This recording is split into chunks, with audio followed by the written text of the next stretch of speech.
And here we are at the EarthX TV stage here at EarthX 2025, and I have a wonderful guest next to me. This is Jessica Harvey of the Guy Harvey Foundation. She is the CEO. Give it a round of applause for this lady boss. Yay to the lady bosses. And so, yeah, tell us about the Guy Harvey Foundation, where it started, and the work that you're doing. Thank you so much for having me here today, Theo. It is a privilege to be talking about the Guy Harvey Foundation because it started from before I was born. Guy Harvey, the man himself, and yes, he does exist. There's a lot of people. He's not Tommy Bahama. He is a person in physical form. Is my father. He is a marine biologist, a marine artist, and a very committed conservationist. And he instilled in us as a family that it is our collective responsibility to conserve the marine environment and maintain the biodiversity of this planet. Wow, so did you grow up near the ocean and swimming around? We did. My gills have just receded. Okay. But that was our playground.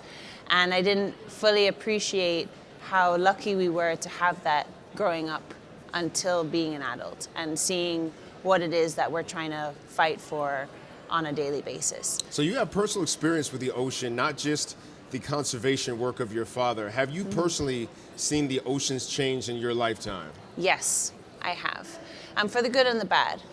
So I was really introduced as a kid, being one of the first skills that people don't fully appreciate is like how to swim.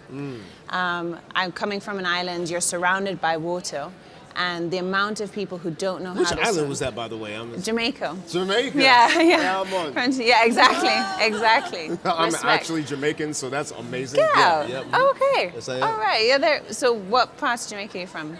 We are from Kingston Okay, and yeah. Spanish Town. That's where my Okay. family is. Nice. Yeah. So we're from Kingston as well. My father was from Westmoreland. Okay. Before he moved, and yeah, so we have a deep connection to Jamaica. So respect. Yeah, absolutely. Big up respect for Yeah. the island. Big up yourself. So in terms of the roots and seeing, to your question about what I've seen, we have grown up in the sense of seeing coral reefs and clear waters coming from Jamaica and Cayman, but I've also seen pictures of what it used to look like in the Right. past, thanks to Dad being such a big photographer and being inspired by others as well. And so it's an amazing opportunity to have an environment that you can go and explore. Right. And there's so much to see. Like, we are just a small piece of it. There's so much amazing biodiversity to see, the connectivity in our waters. My office, I like to say, is Stingray City Sandbar in the Cayman Islands. Oh, wow. I don't know if anybody's ever been. Highly recommend. Amazing place. And where you get to... Travelocity.com. Right? Yeah, exactly. Right. It's like interacting with wet mushrooms that just fly through your legs, and it's an amazing water classroom. Highly recommend. But what I had instilled in me was not a fear of the ocean. And so when we go to explore these and see the changes, we've seen causes of pollution. We've seen overfishing. We've seen development that has impacted the habitats that so need to be connected. And it's not that we don't want to support development and change, but we want to support it in a sustainable manner. Wow. During COVID was a fascinating time for the ecosystems. I think I know why, but go ahead. Yeah, break it down. no, Yeah. but so in Cayman, we were on lockdown for a year and a half. What? We could not go on the water for months because all the enforcement needed to make sure that we were following the rules, maintaining safe distances, were all being pulled from the sea to land. Wow. And they didn't have the capacity, they felt, to properly regulate what was happening. And one of the places that's famous in Grand Cayman is called Starfish Point. And when you go there, you're like, why is it called Starfish Point? There's hardly any starfish. There may be 5 or 6 that are there at any given day.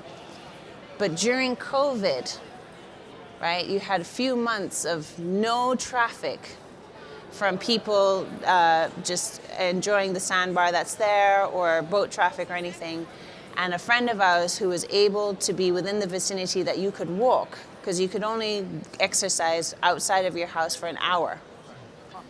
Wow. It was intense. But he counted over 150 starfish on that point. Wow. So I've seen it in terms of what our human impact is, and I've also seen conservation work. One of the greatest, we may not have time today to talk about it, but the NASA grouper work that is done in Cayman is such a great conservation story to talk about, and it's how NASA grouper came from the brink of extinction in Cayman. Wow. And was brought back thanks to the collaboration of stakeholders, the government, the people. And I feel very lucky to have witnessed how far we've come and where we continue to go. Wow, that's amazing. It wasn't unlike COVID to show, yeah, humans, you're the problem here. Yeah. Because it was like, wow, all this rebounding wildlife when you guys went away. Yeah. And so that's just one of those stories, but I think that it goes to show, it settles the argument of whether or not we're having an impact on the environment, on the air quality, on the wildlife. It's absolutely real. And therefore, we can be a part of the solution. And I was wondering, like, what major projects perhaps are you guys working on? What is the major obstacle that your organization is addressing right now specifically? We are addressing the obstacle of people not feeling inspired to learn more and do something. I think, and it was talked about in the different panels today, of how overwhelming a lot of this can be in terms of the doom and gloom, the crisis, what we have to do to make it fixed, the timeline in which it needs to be fixed. The Guy Harvey Foundation is in the inspiration business. Okay. It is providing a platform for people to learn about what is out there, what is worth knowing about, and bringing those scenes through art.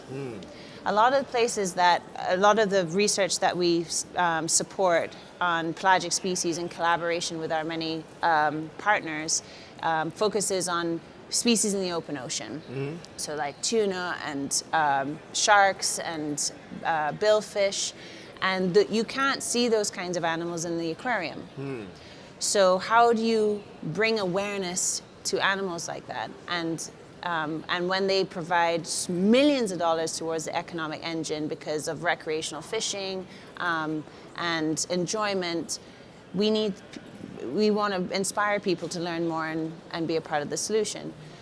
So we have supported tagging and tracking programs that highlighted the movements of these animals and given that data to policymakers after having been published in scientific publications.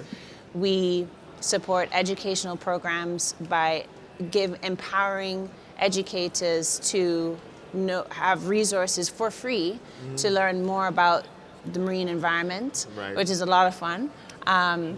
And we also want to expand our virtual support of that, because that's a physical gift in the sense of not everyone is able to do that. It takes a lot of time, money, and effort to do that. So we want to scale from a virtual standpoint, and technology has allowed us to help look at that. We also provide scholarships for folks who want to learn more in the marine science space. And we also are working with partners to create experiences so that people and don't feel so afraid to explore their natural world. And it's not about us doing it all. It's about us working with partners who have the resources so that we can make a bigger impact together. Well, listen, I can tell you, when it comes to exploring the natural world, I'm a little bit better at walking than I am swimming. And every time I go in the ocean, I'm a pretty strong swimmer, but I watch too many episodes of Shark Week and I get scared that like a thing is going to come and make me dinner. And so it's like, how do you get people past that fear And what are the tools that you use to inspire the folks that you work with? That's a great question. And I get that asked all the time. Right. Because we actually had an initiative called Shark Talk for this very reason. Oh, wow. And we would bring in over 1,000 school kids through this initiative to learn about sharks and why they're important and why not to be scared of them. Why not to be scared of them? And I would ask this very question, how many of you are scared of sharks? Right? And yeah, everybody, right? I don't want get none it. of that smoke, I promise. Yeah, right? And you'd say, okay, well, I think they're going to eat me. I don't know that, I can't see the bottom. Like, I don't know that they're going to come. And so we create, the first thing is we create an environment for them to feel safe to share that vulnerability. The second thing is we then provide education to help explain and debunk some of the myths of that. All right. And so we talk about things about their natural history, that, for example, a mako shark, a mako shark can't reproduce every year. It reproduces every 3 years.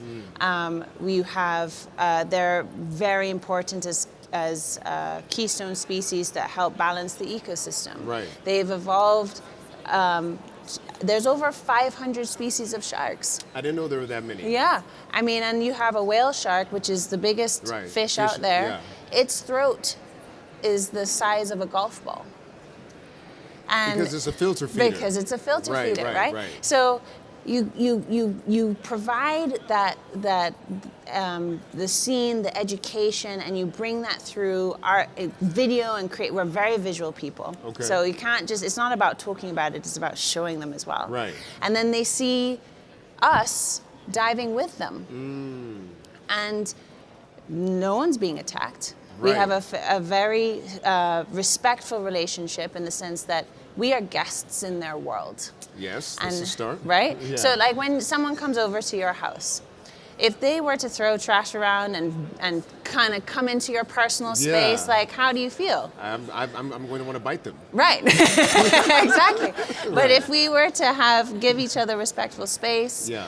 recognize that, like, would you mind my company? Not at all. No. And Such a that, nice person. Right. Right. But that's kind of how we have to think about interacting with these species. We are guests in their house. Right. And if we respect that, then we can learn more and create that space and change that fear to curiosity. Got you. And so by the end of this, in terms of what we did with Shark Talk, is they'd watch a documentary, they'd learn about the research, and then imagine like 99% of the people would raise their hands in terms of how fearful they are. Yeah. The next question that I ask is, well, how many of you would like to join me on a shark expedition? Right. And the And same everybody's amount of hands goes people up. Right. want to be a part of that. And it's just a matter of understanding and Right. feeling safe to explore that and not be demonized for not knowing. Wow, that's amazing. Give a round of applause for that. Yeah. Thank I'm you. sure the sharks are happy too. Yeah, yeah, exactly. So here's the thing. I'm wondering, like, who are the school children that you actually take on these expeditions? Like, where are you guys doing your work with young people? So a lot of our educational efforts are focused in Florida because that's where our headquarters are. Okay. And but we partner with folks at Nova Southeastern University. Dr. Mahmood Shivji is the director of the Guy Harvey Research Institute, Okay. and he has been an incredible partner in leading the studies associated with shark tagging. Okay. They have a program by which kids can come and join certain tagging projects.